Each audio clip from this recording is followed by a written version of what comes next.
우리가 모두 기대한 열연을 또 다시 한번 뛰어넘는 연기를 보여주신 전도연 배우님과 이 영화를 쓰고 연출해주신 감독님까지 함께 모시겠습니다. 큰 박수로 맞이해주세요.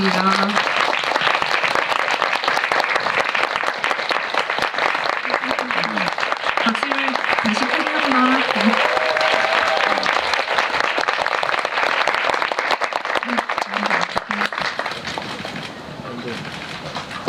앉아서 진행하도록 하겠습니다.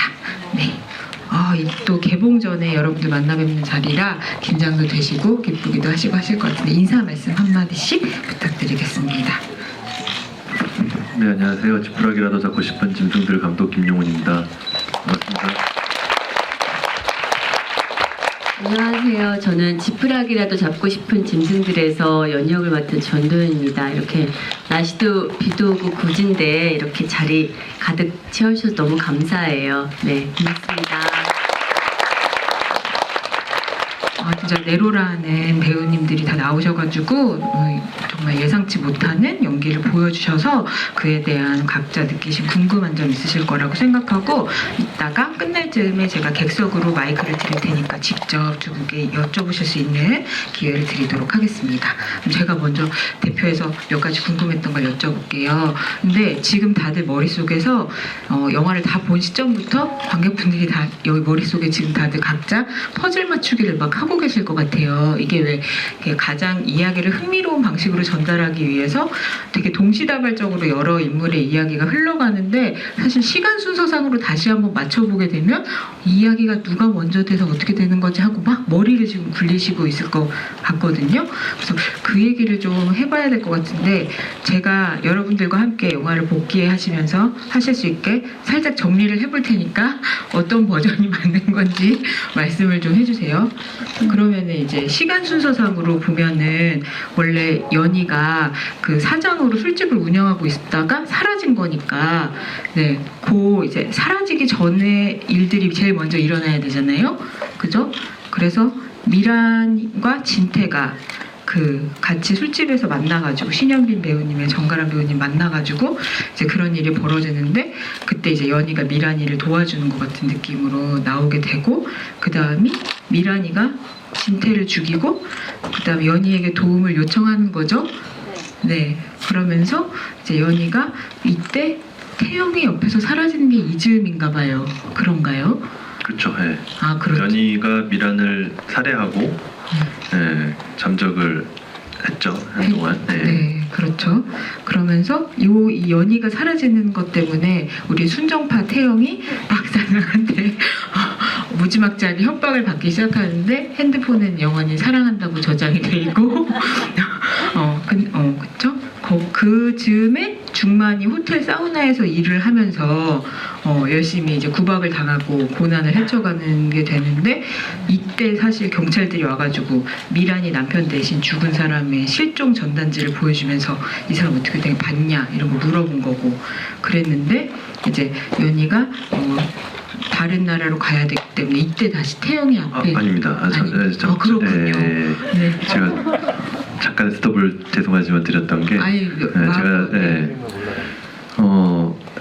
말씀하신 데까지 그 태영이 연희가 떠나고 나서 태영이 이제 박 사장한테 어떻게 보면 협박을 당하고 그리고 나서 이제 명구가 서울의 형사인 명구가 찾아오고 그 다음에 이제 연희가 찾아오고 그 다음이 이제 그 돈가방을 연희의 돈가방을 빼앗아서 이제 사우나로 도망가죠. 그죠. 네. 사우나로 도망가서 이제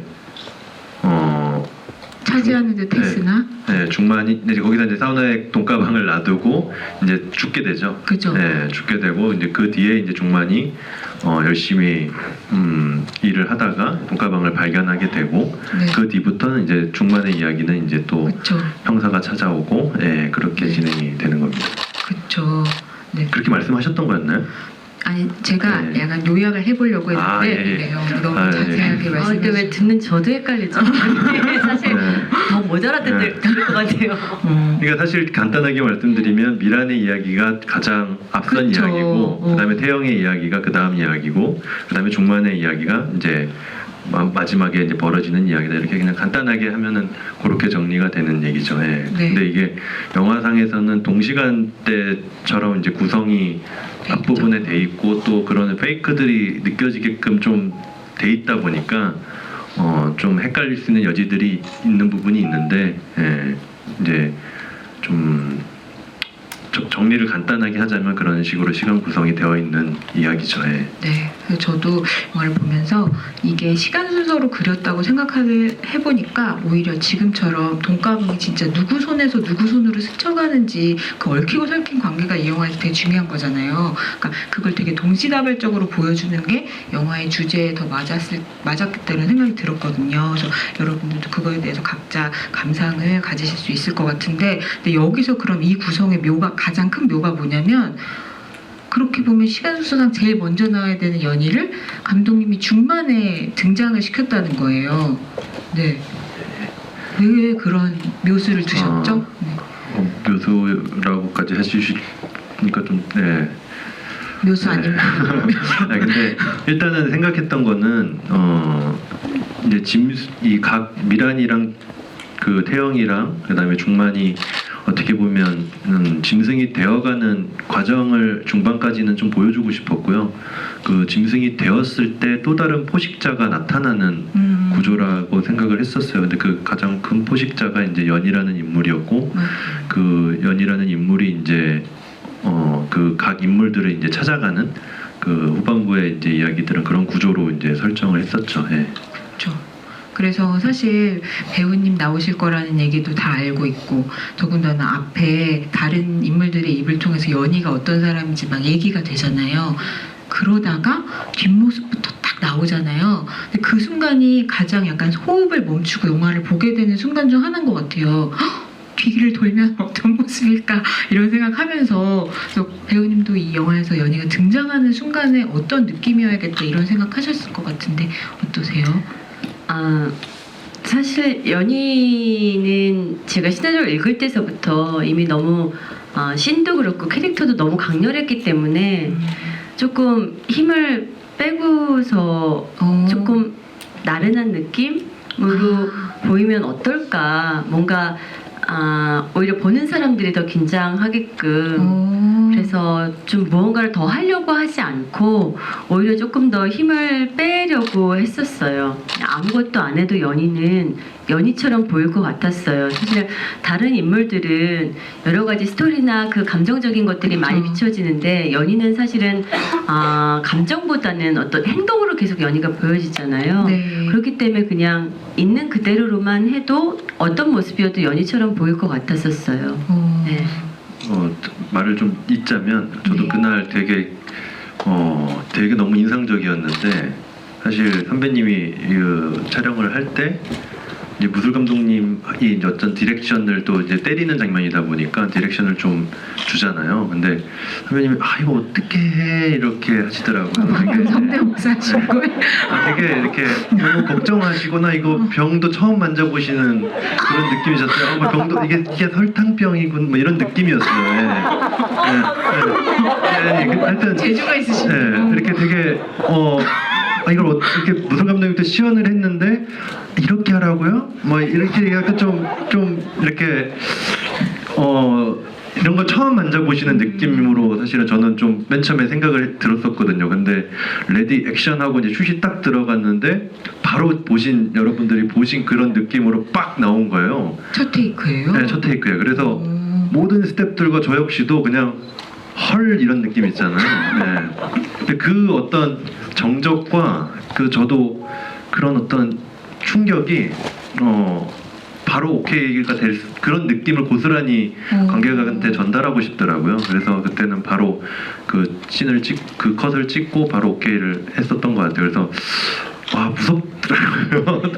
네, 그 처음 병을 지는 느낌에서 그런 걸 딱 슛이 들어갔을 때 확 돌변하시는 그 모습을 보고 조심해야 되겠다라는 생각을 했었죠. 예. 정말요? 왜 이러세요? 감독님의 성대모사에 대해서 어떻게 생각하십니까? 우습다고 생각해요. 그리고 와, 마이크 잡으니까 사람이 이렇게 돌변하는지 몰랐어요. 아, 그럼 마이크 체제이시구나. 네. 아, 오늘 그럼 멋진 활약을 기대해 보도록 하겠습니다. 근데 말씀하셨지만 사실 이 영화에서 그 인물들이 돈가방을 차지할 수 있는 어떤 능력치를 레벨로 표시한다면 저는 진짜 능력치로만 치면 연희가 정말 말씀하신 최상위 포식자인 것 같거든요. 근데 그 연희의 가장 큰 무기, 가장 큰 아이템이 다른 인물들은 다 절박함이라면 연희한테는 그 사람이 원하는 감정을 주고 보여주고 마음을 얻는 기술인 것 같았어요. 그래서 약간 카멜레온처럼 미란이 앞에서는 미란이가 원하는 사람이 돼주고 태영이 앞에서는 태영이 원하는 사람이 돼주잖아요. 근데 그게 너무 정말 딱 맞는 역할이다 이렇게 생각이 들었고 그런 의미에서 배우님이 그걸 연기하시는 데 있어서 되게 더 기대를 하면서 막 보게 된 점이었는데 그 연희가 그러면 미란이 앞에서와 태영이 앞에서의 모습이 조금씩 다르잖아요. 그걸 어떻게 생각하고 연기하셨는지 궁금해요. 아, 근데 말씀하신 게 맞는 것 같아요. 연희는 상대방한테 원하는 걸 얻기 위해서 그 사람이 보고 싶어하는 모습을 보여주는 여자인 것 같았어요. 그래서 사실 저는 연기할 때 재밌었어요. 왜냐하면 제가 이 지푸라기라도 잡고 싶은 짐승들 전작들은 굉장히 이렇게 뭔가 액션보다는 좀 감정적으로 많은 것들을 표현해야 되는 역이었기 때문에 사실 좀 굉장히 힘들고 어렵기도 하고 고통스러웠었거든요. 근데 연희는 정말 그냥 쓰여진 그대로로만 해도 연희였기 때문에 사실 저는 연기할 때 굉장히 재밌게 했었어요. 그리고 어쨌든 사람의 마음을 잘 어떻게 해야 얻을 수 있는지 너무 잘 아는 사람인 거잖아요. 태영이도 그렇고 미란이도 그렇고. 그렇기 때문에 저는 즐기면서 촬영을 잘 한 것 같아요. 그리고 그 아까 맥주병 씨는 제가 얘기해야겠어요. 얘기해 주세요. 아니 그렇게 그게 설탕으로 만든 거긴 하지만 다치는 사람들이 있어요. 저는 얘기를 들었었어요. 그리고 제가 맞는 게 아니고 때리는 거잖아요. 근데 혹시라도 다칠 수 있기 때문에 그래도 조심스럽게. 네, 겁이 나더라고요. 근데 그 무술 감독님은 사실은 그런 액션을 너무 많이 해보셨기 때문에 어떻게 해야 사람이 안 다치는지를 알고 때리시는데 저는 그렇지 않기 때문에 그래서 감독님이 괜찮다고 하셔서 제가 한번 맞아보라고 그랬어요. 머리에다가. 근데 맞진 않으시더라고요. 그렇게 괜찮으면 감독님 한번 맞아보시라고. 그러니까 저는 기억이요. 장담입니다. 네. 네, 그래서 그런 위험 부담이 있어서 사실은 너무 죄송해서 미안해서 여러 번 가는 것보다는 정말 최대한 할 수 있다면 한 번에 끝내는 게 좋다고 생각을 했기 때문에 그렇죠. 네, 그렇게 열심히 했던 거죠. 네, 역시 프로다 이런 느낌이 들면서 근데 그런 의미에서 저는 이 연희라는 캐릭터가 이런 최상위 포식자의 범죄자가 되지 않았으면 정말 명배우가 됐을 만한 그런 사람이라고 생각하거든요. 근데 그런 의미에서 우리 감독님이 연희라는 역할을 전도연이라는 배우의 아우라를 그냥 가지고 들어온 인물이라는 생각이 들었어요. 그러니까 전도연 배우가 이 연희를 연기함으로써 연희가 누구의 마음에 들 수 있는 사람으로 마치 배우가 캐릭터를 입듯이 변모할 수 있다는 사실이 아무 노력을 들이지 않고도 바로 영화에 이렇게 이입이 되는 것 같은 느낌이 드는 게 너무 신기한 거예요. 그래서 감독님도 그런 생각하셨을 것 같은데 어떠세요? 물론이죠. 저는 전 선배님이 캐스팅 되는 순간 그냥 끝났다 생각했어요. 예, 그 뒤에 일들은 그냥 맡기면 되겠다라는 생각을 할 정도로 뭐 그런 느낌이었고 사실 대본 리딩을 할 때 선배님의 같이 이제 처음 그 연희의 목소리를 어떻게 보면 들었었는데 그때 굉장히 어떻게 보면 말씀하신 것처럼 힘을 굉장히 빼시고 이렇게 나른한 느낌의 그런 어떤 대사 톤이었어요. 근데 그 느낌이 저는 너무 좋더라고요. 사실 그 리딩 때 들었을 때 어찌 보면 제가 생각지 못했던 연희의 어떤 그 시나리오상에 너무나 강렬했던 캐릭터였는데 그런 모습을 오히려 선배님이 해석하셨을 때 좀 더 나른한 어떤 그런 느낌으로 해석을 하셨는데 그게 더 섬뜩하더라고요 저는. 맞아요. 네, 그걸 그 리딩 때 들었을 때 근데 그 해석이 너무나 저는 너무나 좋았었고 현장에서도 사실 그런 모습들을 보일 때 너무 사실은 찍으면서 섬뜩섬뜩할 정도로 좋았었죠. 예. 네. 네, 저희도 보면서 섬뜩함을 많이 느꼈습니다.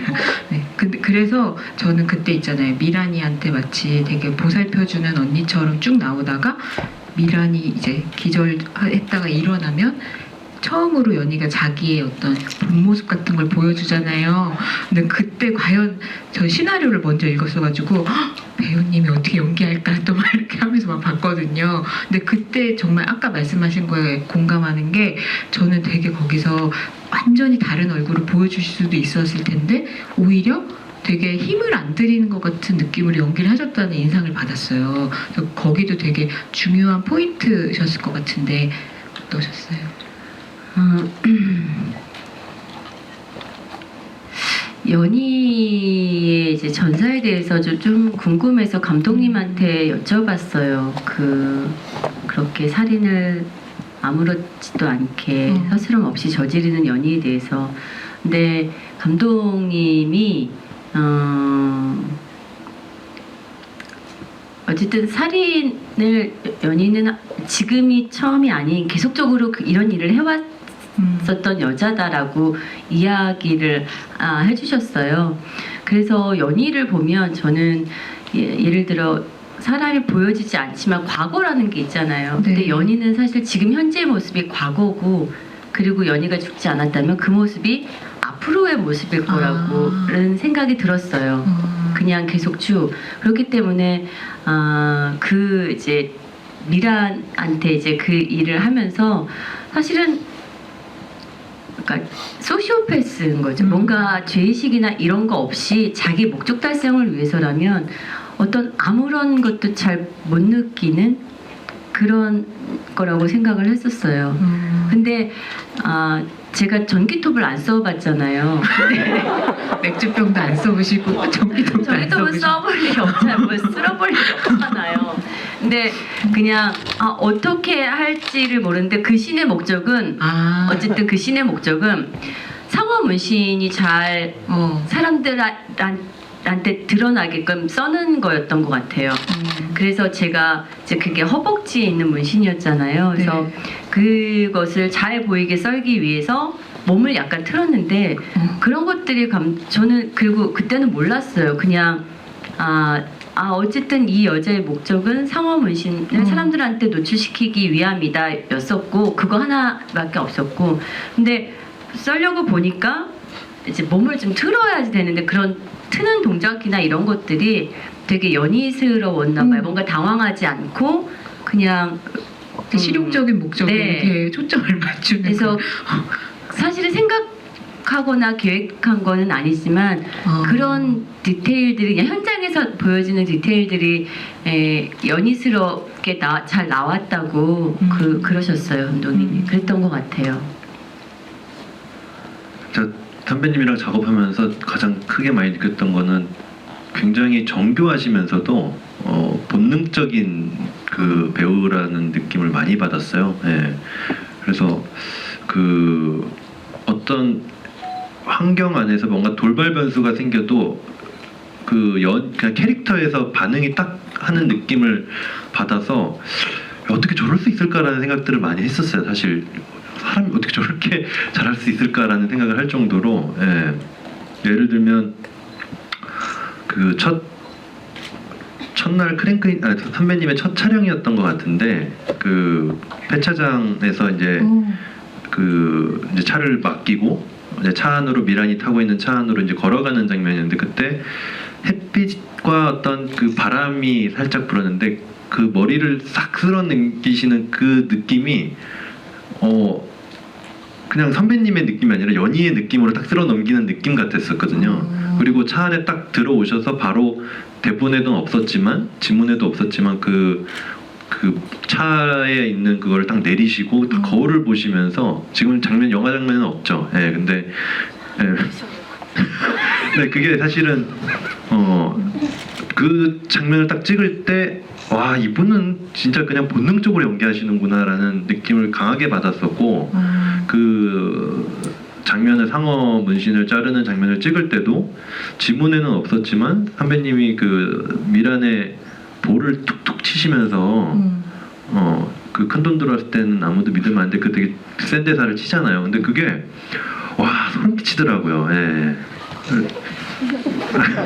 소름 끼치더라. 그리고 딱 그 대사를 치시고 이제 그 허벅다리 쪽으로 가셔서 이제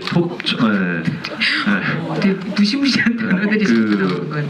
처음 저도 사실은 그런 전기톱을 처음 봤었죠 사실. 예. 근데 처음 쥐시는 그 전기톱을 딱 쥐시고 그 몸 이렇게 딱 어느 부위를 썰까라는 잘 아마 썰어봐야지 한번 이런 느낌의 그 딱 몸을 살짝 트시는데 와 진짜 감탄사가 절로 나왔어요 진짜.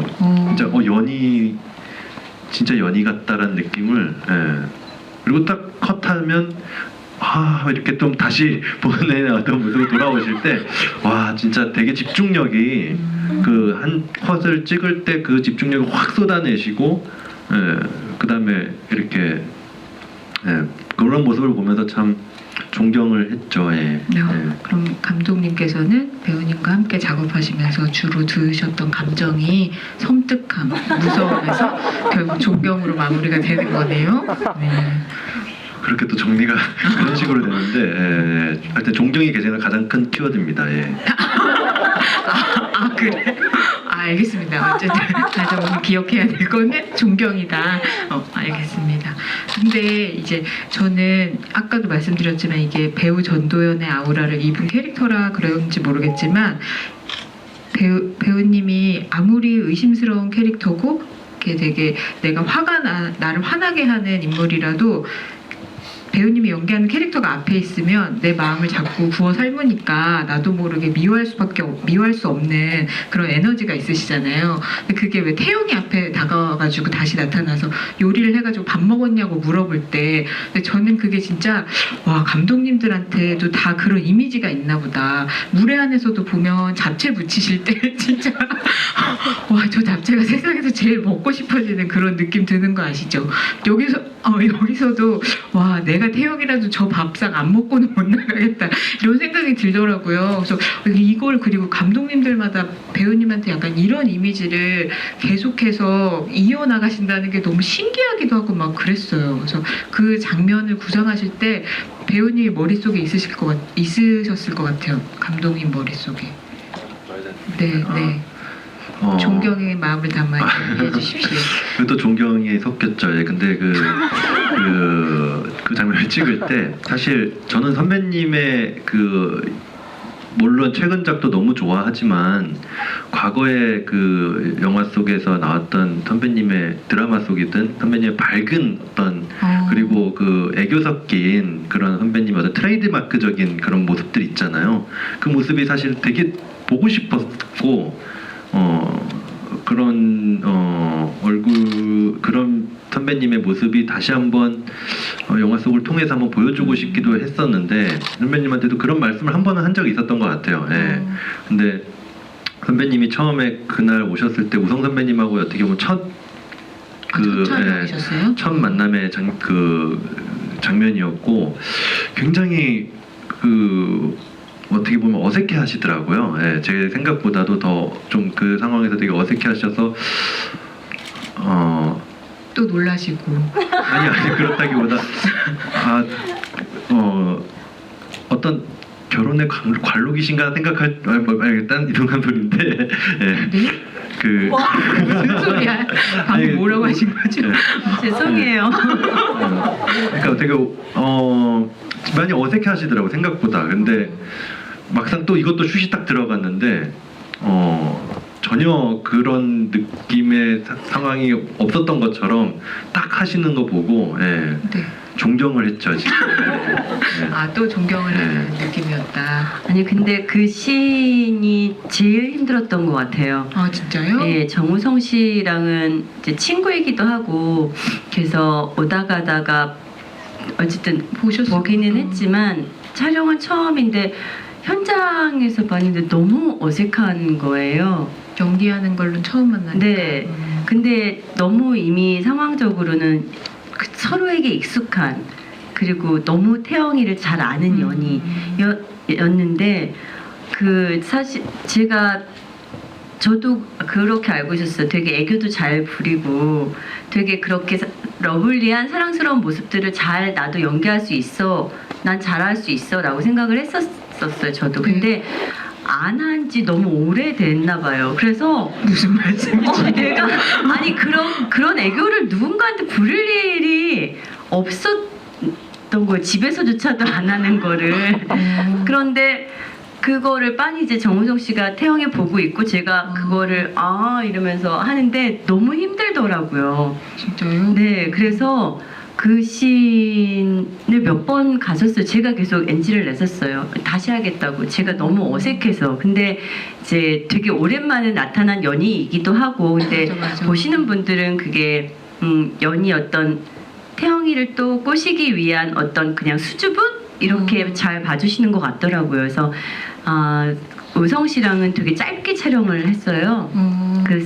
그래서 그렇게 첫 씬이 좀 힘들었고 좀 익숙해 갈 무렵에 끝났죠.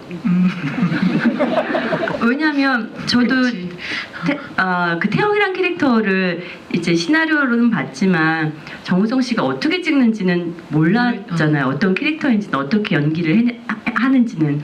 근데 그렇게까지 많은 것들을 내려놓고 연기를 하실 줄 몰랐던 거예요. 사실 저도 놀랐어요.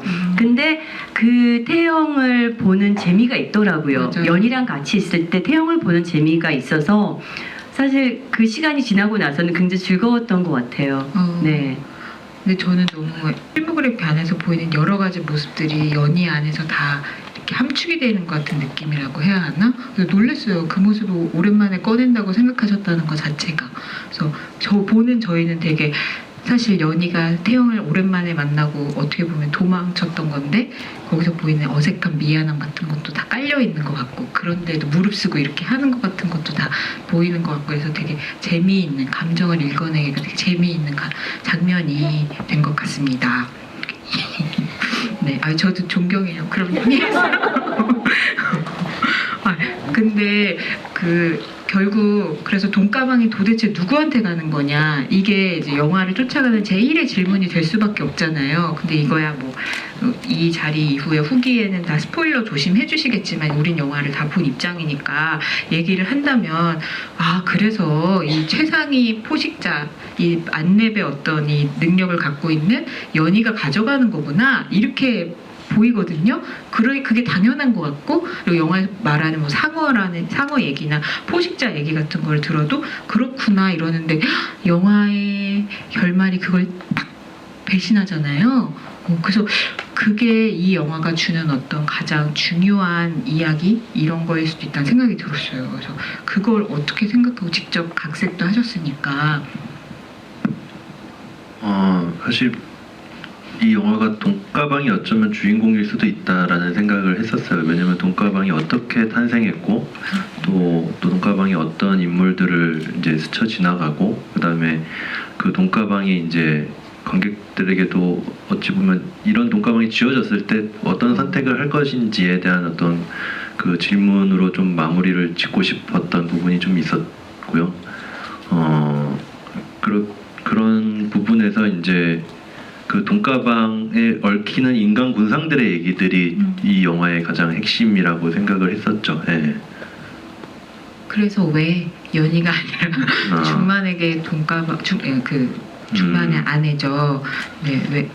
근데 아마 그 영화를 보셨을 때 그 돈가방이 누군가한테 지어졌을 때 가장 관객들이 안도할 수 있는 인물이 그 사람이라고 그 캐릭터라고 생각을 했어요. 그리고 그 영선이란 인물, 그 중만의 아내가 돈가방을 지었을 때 그 돈가방이 이제 어디로 갈지에 대한 정확한 그 결론은 내지는 않았거든요. 예. 네, 이제 그런 부분으로 좀 어떤 질문이 되지 않을까 생각을 했었죠. 예. 그건 또 감독님이 관객분들과 함께 나누고 싶은 화두이시기도 한 거구나. 각자. 네, 그런 쪽으로 정리해 주시면. 해주시면 좋을 것 같습니다. 네, 관객분들에게 많은 정리를 요구하시는 그런 감독님이신 것 같습니다. 네. 근데 또 궁금한 게 그러면 이 영화의 결정적인 장면마다 그렇게 추적추적 비가 내리잖아요. 이 영화의 분위기에 맞게. 근데 연희가 돈가방을 싹 가져가는 그 순간에는 불이 나잖아요. 그것도 되게 재미있는 대비 같다는 생각이 들었거든요. 어떠셨어요? 어떤 마음으로? 네. 불을 내는 건 사실은 불을 낸 거죠, 연희가. 예. 불이 난 게 아니라 자연적으로 불이 붙었는데 그거를 발화시킨 거는 연희가 낸 거죠. 연희가 낸 거죠. 예.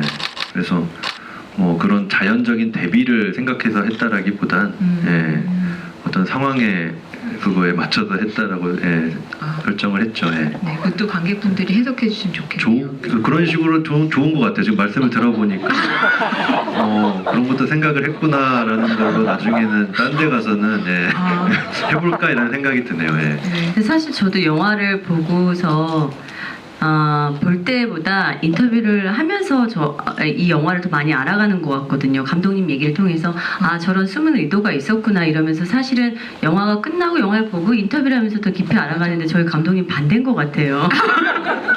처음 봤어요.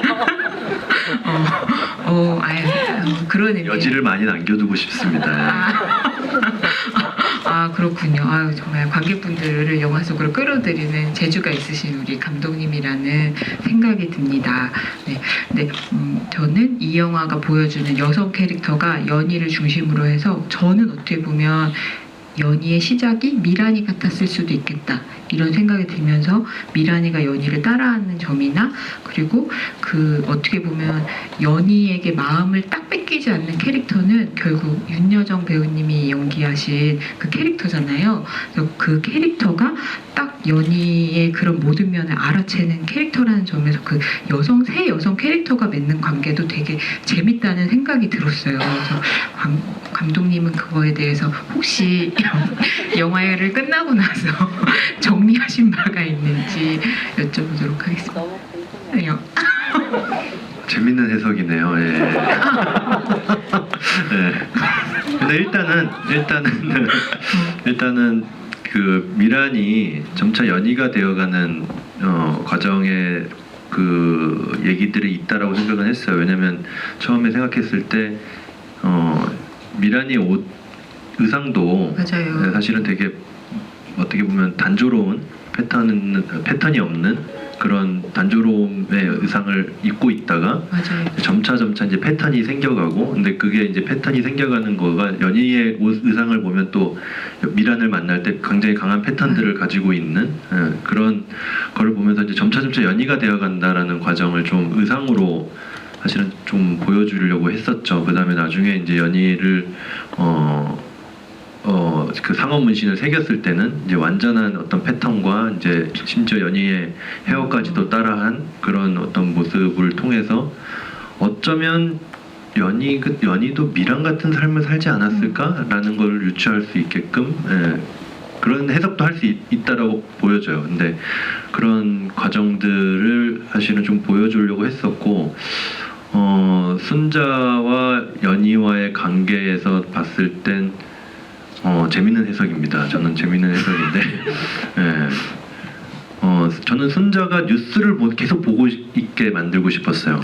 왜냐면 그 사건을 계속 들여다보고 있는 인물. 그래서 사실은 나중에 그 순자가 그런 얘기들을 했을 때 뭔가 되게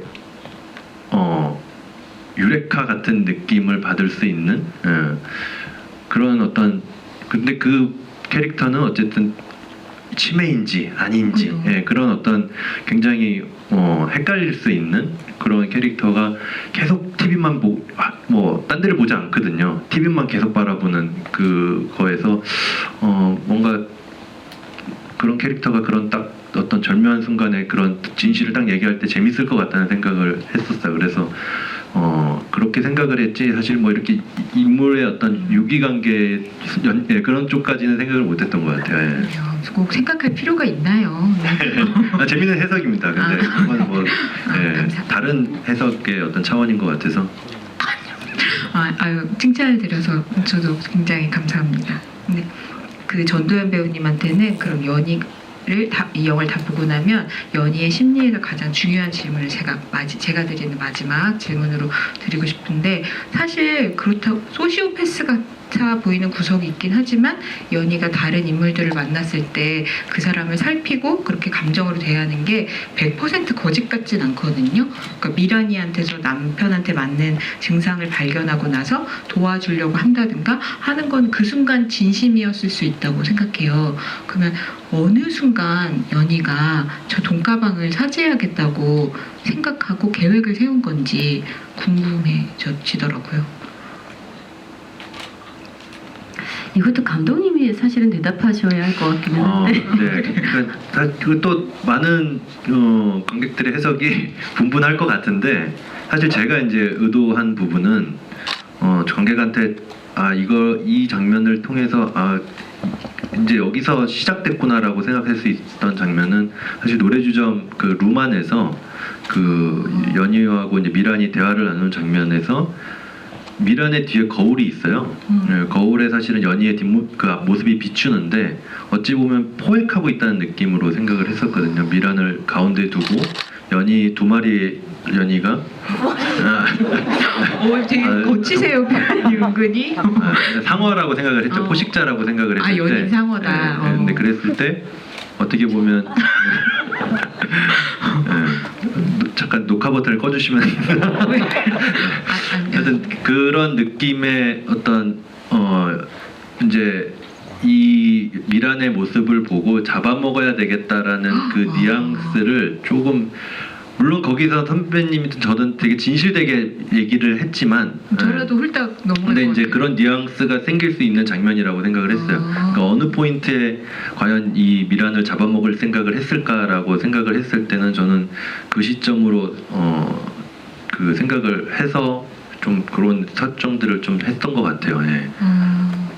그리고 캐릭터를 조금 그냥 연희 캐릭터를 조금 보태서 얘기하면 연희 자신이 하고 있는 말이나 어떤 행동에 대해서 진심이라고 믿는 것 같아요. 그 순간에. 스스로? 네. 근데 그것에 대한 어떤 감정적인 연민이나 어떤 동요가 아니고 그것을 진짜라고 믿는 것 같아요. 무언가 어떤 자기가 원하는 모습 혹은 돼야지 되는 모습이 되기 위해서 지금 이 순간은 진짜라고 내가 이 아이한테 하는 것들이 하는 이야기들이 진심이고 진짜야라고 스스로도 믿고 있다고 생각했어요. 저는 연희는. 이 상대하고 안에서 생기는 어떤 감정이라고보다 어떻게 보면 네. 자기가 믿고 싶은 자기가 네, 그 순간 네. 되는 거구나. 보여줘야 될 모습에 집중하고 그게 진짜라고 믿는 그렇게 저는 생각을 하고 연기를 했어요.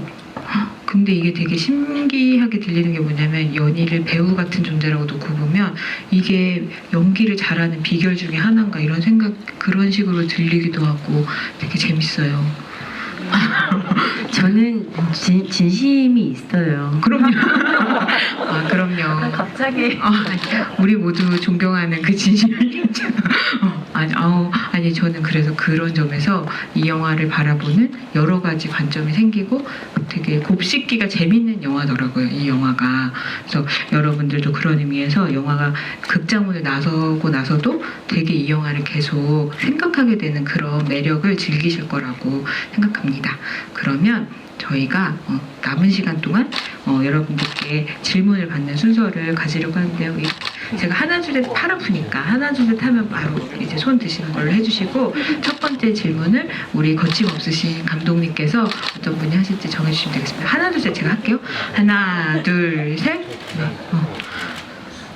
그 가운데 계신 분. 네. 이 겨자색 니트 입으시는 그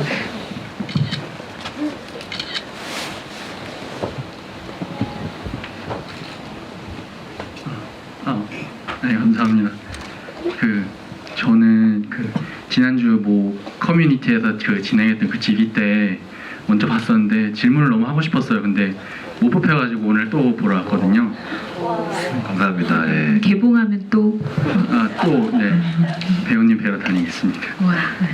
감독님께 질문을 드리고 싶은데 조명에 대해서 질문을 드리고 싶거든요.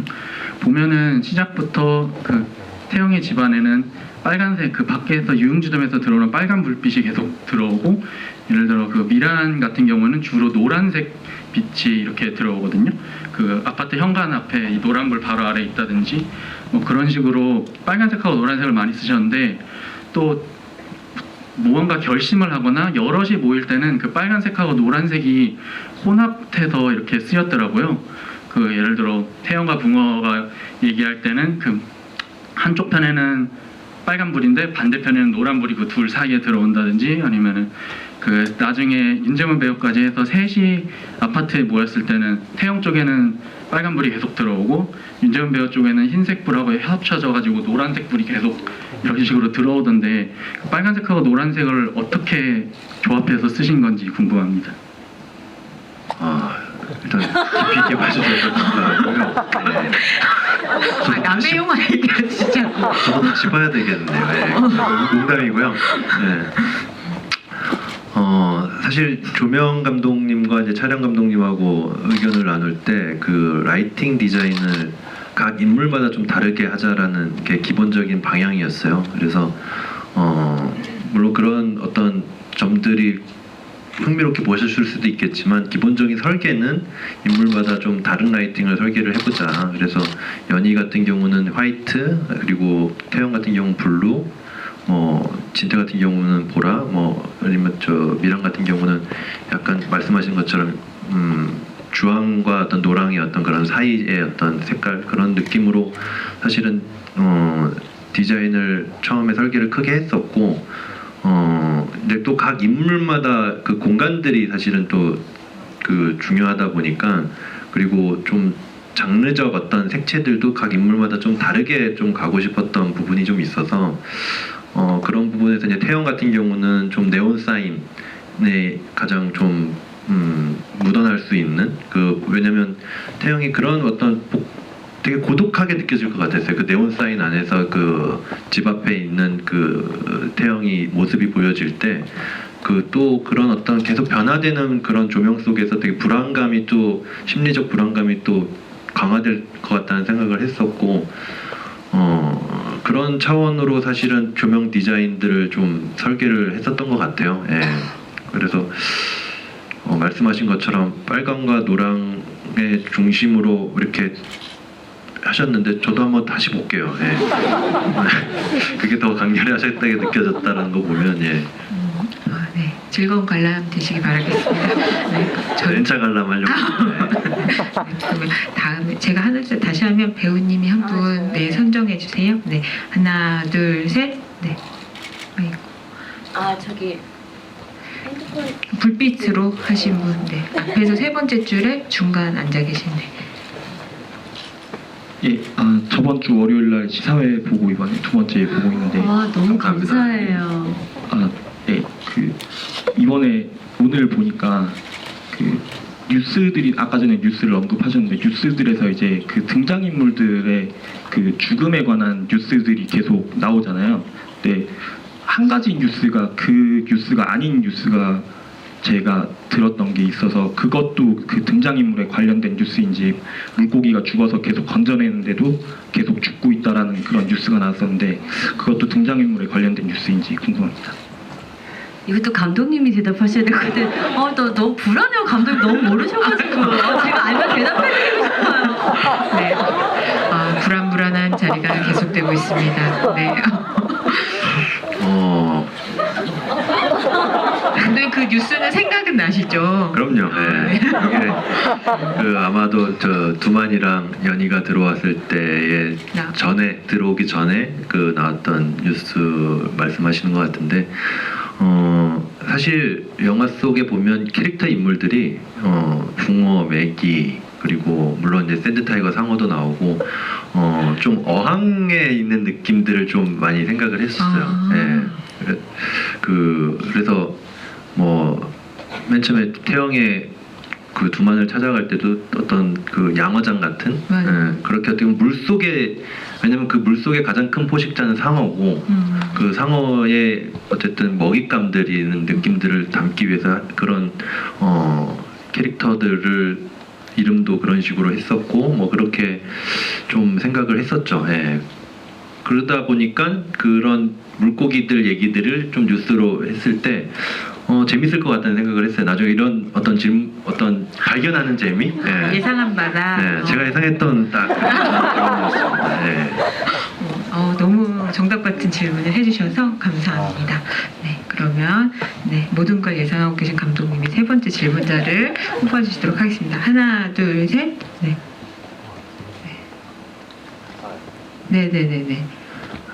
저 가운데 핸드폰 들고 계신 네. 안경 끼신 분 말씀. 정장 입으신 분. 네. 네. 근데 이거 경쟁이 치열해지실 것 같은데 질문하시면 두 분의 친필 사인이 담긴 보도 자료 드리고 있어요 지금.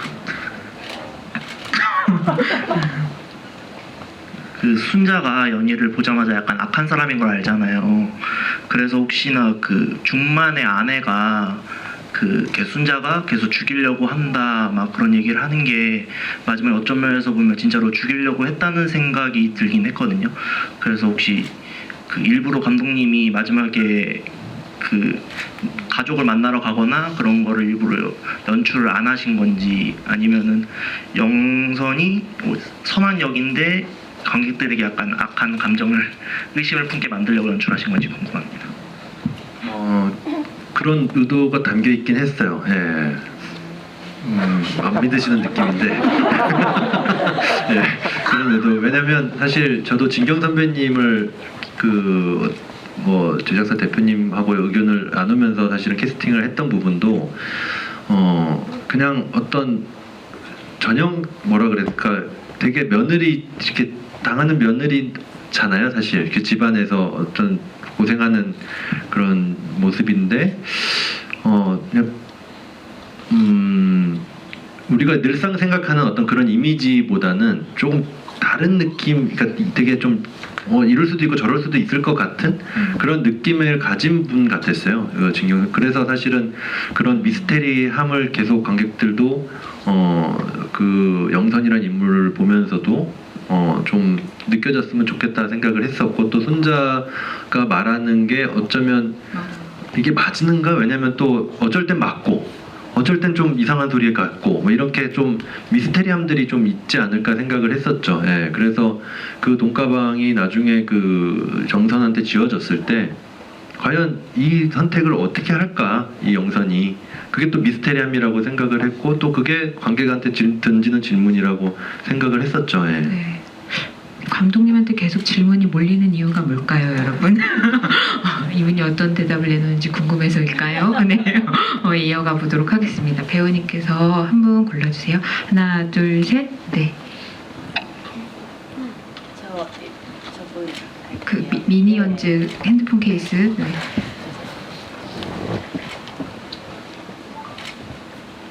저도 영화 2번 봤는데요. 생각을 많이 해봤는데 질문 시간이 있을 것 같아가지고 그 전도연 배우님께서 그 4장에 그 1시간 정도 지나서 이렇게 나오세요. 처음 나오세요. 그래가지고 그게 그 참 좀 처음에 시나리오 검토하실 때 이렇게 좀 이렇게 시간이 지나서 이렇게 등장을 하신다는 거에 대해서 혹시 뭐 부담감이나 뭐 그런 거 뭐 어떤 생각이 있으셨는지 그런 게 궁금하고요. 그리고 그 영화를 보다 보니까 그 상어 문신을 해주는데요, 연희가.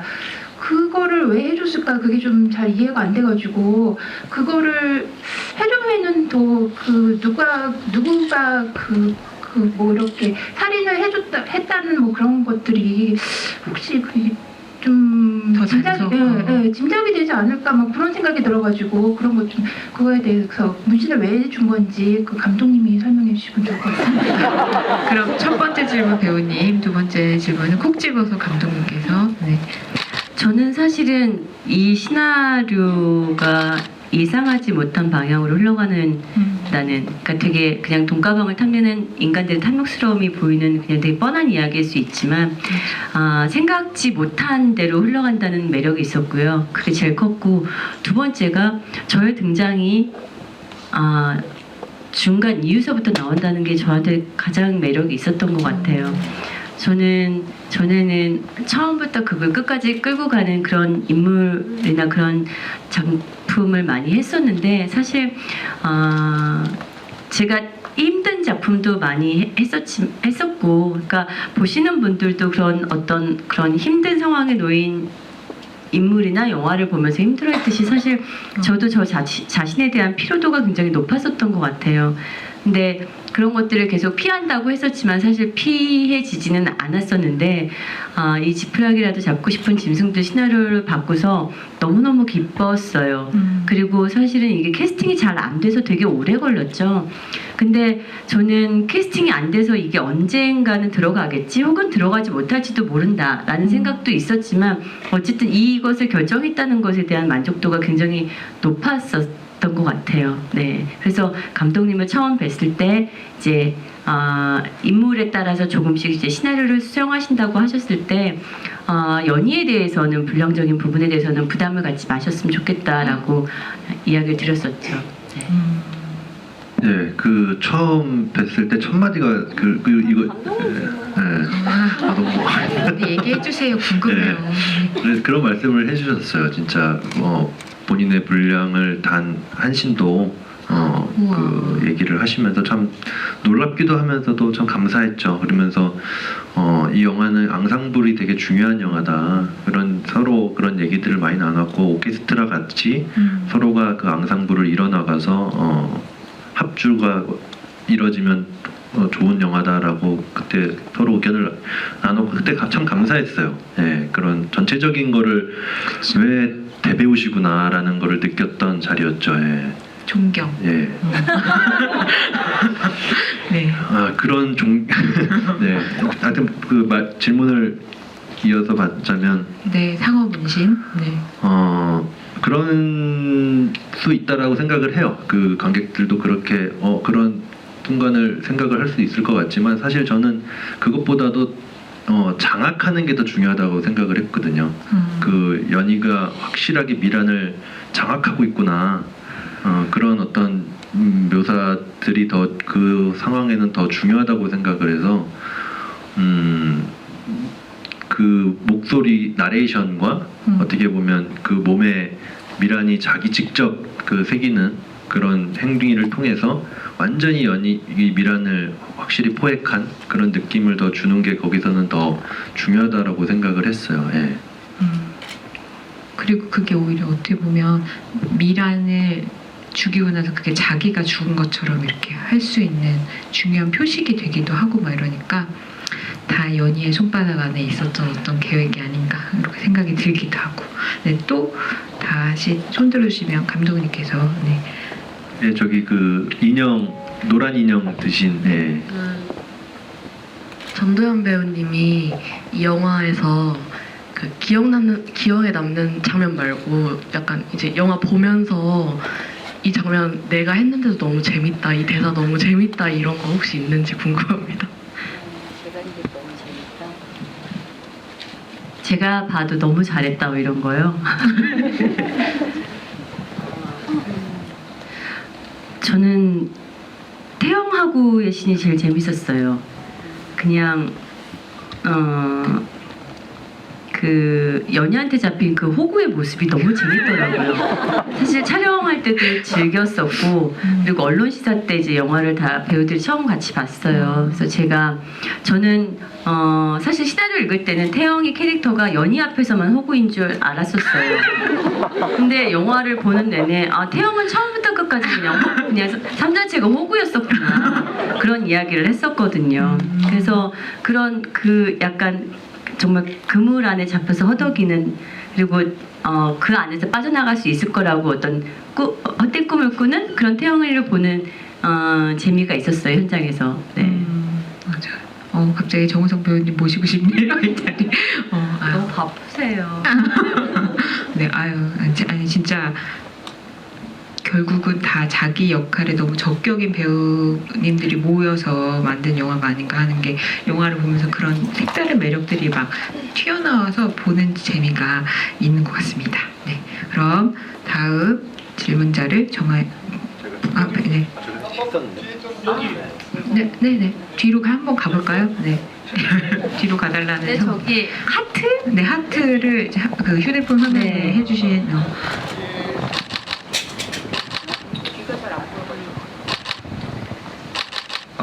네, 우선 질문 기회 주셔서 되게 감사합니다. 일단 배우님께 좀 질문을 드려보고 싶은데요. 우선 영화를 너무나 재밌게도 다 잘 봤는데 궁금한 게 있는데 그 오승욱 감독님 영화 무례한의 김혜경 이후로 주점에서 일하시는 역할을 오랜만에 맡으셨잖아요. 개인적으로 그 전도연 배우님의 연기가 무례한에서 정말 멋지고 인상적이었다고 생각을 하는데 이번 시나리오를 딱 받으셨을 때는 어떤 마음으로 이번 역을 연기해야겠다는 생각이 드셨는지, 그리고 아까 연희라는 인물이 너무 강하기 때문에 힘을 좀 빼고 연기를 하셨다고 했는데 이렇게 강렬한 연기를 하시기에 살짝 부담스럽지는 않으셨는지 여쭤보고 싶습니다. 일단 네, 부담은 없었어요. 그 연희의 직업이라던가 연희 어떤 그런 강렬한 캐릭터, 신 그런 것들에 대한 부담은 없었었고, 오히려 무례한의 혜경처럼 뭔가 스토리가 있어서 뭔가 또 감정적으로 되게 힘든 인물이었으면 아마 선택하지 않았을 수도 있었을 것 같아요. 근데 그냥 시나리오를 읽는 순간 이 작품은 내가 크게 많이 생각하지 않고 그냥 즐기면서 촬영할 수 있겠구나 라는 생각을 했었어요. 그리고 어쨌든 연희가 주는 그런 강렬함조차도 뭔가 그녀가 무섭게 생겨서 혹은 무언가 되게 강압적으로 사람을 지배를 해서 무서울 거라고 생각하지 않았어요. 오히려 도대체 제가 어디로 튈지 모르는, 그냥 너무 약해 보이는데 사실 너무 어디로 튈지 모르는 인물 같아서 사실 저는 그것들이 되게 더 매력이 있었거든요. 그런 게 보는 사람으로서는 되게 끔찍한 모습일 수도 있고 너무 아무렇지도 않게, 근데 만약에 정말 되게 뭔가 캐릭터 설정도 굉장히 세긴 하지만 제가 연기적으로 뭔가 힘을 줘서 연희한테 더 힘을 줬다면 사실 이 영화는 아까 얘기했듯이 밸런스, 앙상블도 되게 중요하기도 하지만 그런 연희가 별로 무서울 것 같지 않았어요. 이 영화 속에서는 너무 무서운 인물들이 많이 나오잖아요. 근데 좀 다른 모습의 연희일 거라고 생각했어요. 사람 마음을 잘 가지고 노는, 그리고 사람들 머리 꼭대기에 나는 앉아있다고 생각하는. 그래서 맨 마지막에 매기한테도 죽을 때도 맞아. 그 못생긴 개라는 게 매기가 가장 들으면 기분 나쁠 말. 그러니까 머리 위에 앉아있다고 생각했었는데 그랬기 때문에 그런 이야기도 나올 수 있었던 것 같아요. 맞아. 네. 그래서 저는 재밌게 촬영을 했었어요. 네. 진짜 근데 질문의 답변을 한 번에 다 해주신 것 같아요. 근데 진짜 그런 최상의 포식자인 연희가 매기한테 당해서 죽는 장면도 되게 생각해 볼 만한 게 많은 것 같아요. 네. 저는 이상하다. 그 매기가 분명 이 모든 인물들이 돈가방을 쫓으니까 연희를 죽이고 쫓아온 건 돈가방 쫓으러 온 건데 왜 돈가방 안 찾고 갔을까 했을 때 그 말이 너무 머리에 남아서 나한테 못생겼다고 했어요.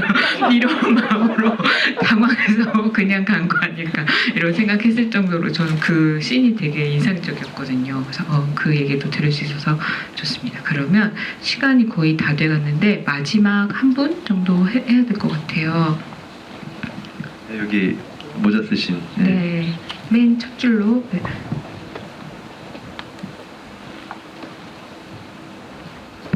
네, 우선 영화 너무 잘 봤고요. 저는 연희랑 태영의 관계가에 대해서 조금 질문을 드리고 싶은데, 전도연 배우님께서 연희는 태영을 그냥 아예 호구로만 약간 호구로 생각하고 그렇게 연기를 해주셨다고 말씀을 해주셨는데, 그러면 연희는 어쨌든 태영과 그래도 연인 관계였는데 그런 사랑하는 마음이 아예 없었던 건지 아니면 조금이라도 그런 마음이 있었던 건지를 여쭙고 싶은 게, 그 연희가 태영이 집에 들어가기 전까지는 되게 진짜 철저한 계산으로 탁탁 이렇게 일이 잘 진행되다가 태영한테 이제 후라이팬 맞고 약간 연희의 계획이 조금씩 틀어지기 시작하잖아요. 그래서 그런 걸 보면은 연희가 태영 앞에서 조금 긴장을 놨다는 거는 이 인물한테 그냥 조금이라도 호감은 있었을 것 같다는 생각도 들어서 그런 부분 어떻게 연기하셨는지 궁금하고 너무 팬입니다. 사랑 고백. 네, 저는 연희의 진짜 모습은 사실 태영 앞에서 있을 때라고 생각을 해요. 그리고 연희가 진심으로 태영을 만약에 유일하게 그 영화 속에서 진심이 보였다면 태영에 대한 사랑일 거라고 생각을 했어요. 그리고 언제든 나를 받아줄 수 있는 남자라고 생각을 했었던 것 같아요. 그리고 그쵸, 너무나 계획적이고 너무나 그냥 태영에 대해서는 뭐든지 당연하게 생각을 했었던 것 같아요. 연희는. 네. 그래서 후라이팬 맞고 전화를 했을 때 너무 심한 배신감? 근데 그 씬 찍을 때도 되게 서운했었어요. 그 후라이팬을 맞을 때 정우성 씨가 진짜 통쾌했거든요. 근데 그냥 되게 그런 연희와 태영의 관계를 즐기고 있었다 그랬잖아요. 그 둘의 관계를. 근데 너무 통쾌해하는 순간 되게 서운하더라고요. 진심으로. 네. 이 영화가 이상하게 보고 있으면 묘하게 태영 편일 때는 태영이 잘 됐으면 좀 호구 그만했으면 좋겠다 이런 마음이 드는 그런 묘한 매력이 있다고 할까? 그래서 진짜 너무 잘 너무 감사해요. 연희의 참모습을 짚어주셔서 감사합니다. 그래서 이게 사실 오늘 진짜 보니까 영화를 이게 개봉도 전인데 몇 번씩 보신 분들인데다가 너무 생각을 해서 이렇게 질문을 해주시고 그래가지고 제가 다 너무 감사드리고요. 이게 또 개봉 전에 관객분들 만나 뵙는 자리라서 오늘 한마디 한마디 해주신 게 두 분한테도 되게 오늘 기억에 많이 남으실 것 같습니다. 그래서 저 다 질문 못 들어드려서 죄송하고요. 이분들께 질문하실 수 있는 자리가 몇 번 더 있을 것 같으니까 그때 뵙기로 하고 마지막 인사 말씀 한 번씩 청하고 이 자리 마무리하도록 하겠습니다. 사실 한 달 전에 여기서 개관식을 했을 때 저도 이 자리에 왔었어요. 그래서 축하를 드렸었는데 선배님의 그 어떤 발자취 포트폴리오를 보면서 저는 방점을 찍어야 됩니다. 발자취, 근데 방점, 근데 진심입니다, 사실. 근데 진짜 그 발자취와 포트폴리오를 보면서 참 너무나 그 멋있더라고요, 정말. 그리고 너무 저 되게 감명받았던 되게 너무나 이 어려운 작품들에서 정말 그런 것들을 선택하시고 또 그것들을 정말 이루어 나가셨구나라는 그 모습을 보면서 참 존경스럽더라고요. 진심입니다. 근데 그런 자리에 있다가 제 영화를 통해서 이 자리에 그래도 전도연 관의 그 상영을 하게 된 게 정말 큰 영광이라고 생각을 하고 있고요. 또 이렇게 관객분들 개봉하기 전에 이런 자리에서 뵙게 돼서 참 또 좋은 추억이 될 것 같다는 생각을 합니다. 먼저 말씀을 해주셨지만 사실 이 영화가 아직 개봉을 아직 안 했기 때문에 많은 지금 나왔던 질문들과 얘기들이 사실은 또 다른 어떤 영화를 처음 보시는 관객분들한테는 되게 재밌는 지점들일 수 있어서 부탁드리지만 어떤 그 스포일러는 좀 조심해 주셨으면 감사하겠습니다. 감사합니다. 네.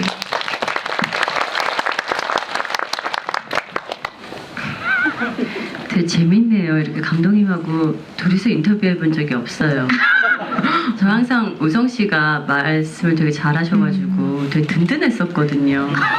근데 오늘 제가 우성 씨 역할을 할 줄 몰랐네요. 근데 사실 저는 이 지푸라기라도 잡고 싶은 짐승들로 이렇게 관객분들과 GV를 한다는 게 사실 믿기지 않아요. 왜냐면 시작을 감독님도 저도 이것이 과연 들어갈 수 있을까, 언제 들어갈지 모르는 기약 없는 시작에서부터 했었기 때문에 그리고 다 찍고 나서도 이게 언제쯤 개봉할 수 있을까를 너무나 노심초사 기다렸었기 때문에 이렇게 개봉이 되고 관객분들이 이 영화를 보고 같이 이야기를 나눌 수 있다는 게 사실 되게 꿈만 같다고 했었어요. 이런 영화는 처음인 것 같아요. 그리고 저는 되게 신인 감독님들하고 일을 굉장히 많이 했었어요. 어떻게 보면은 거의 제 필모의 한 80% 90% 네 그랬는데 점점 저는 이제 시간이 지나고 저의 포트폴리오가 쌓여가고 그러면서 신인 감독님에 대한 시선이 예전 같지 않고 어떤 걱정들이 생기는 거예요.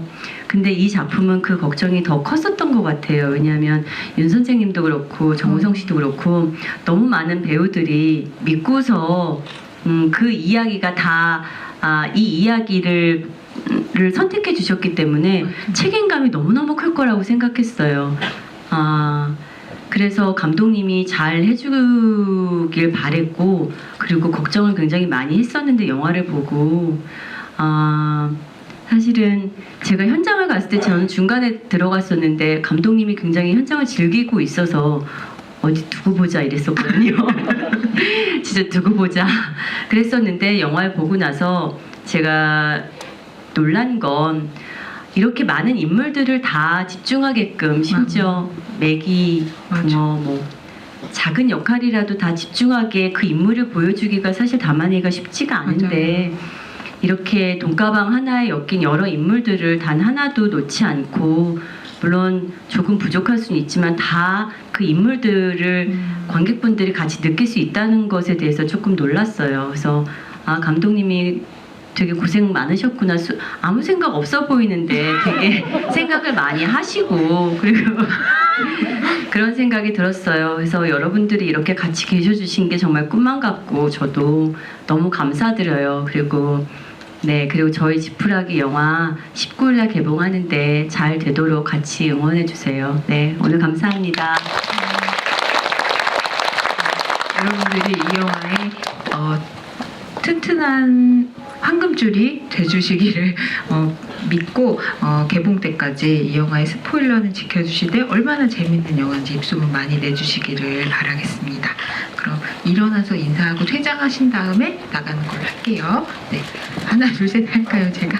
네, 하나 둘. 정말 네, 어떻게 하시는지 지켜보도록 하겠습니다.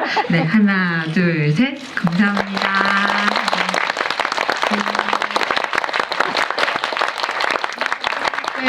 네, 나가실 때 박수 한 번 더 크게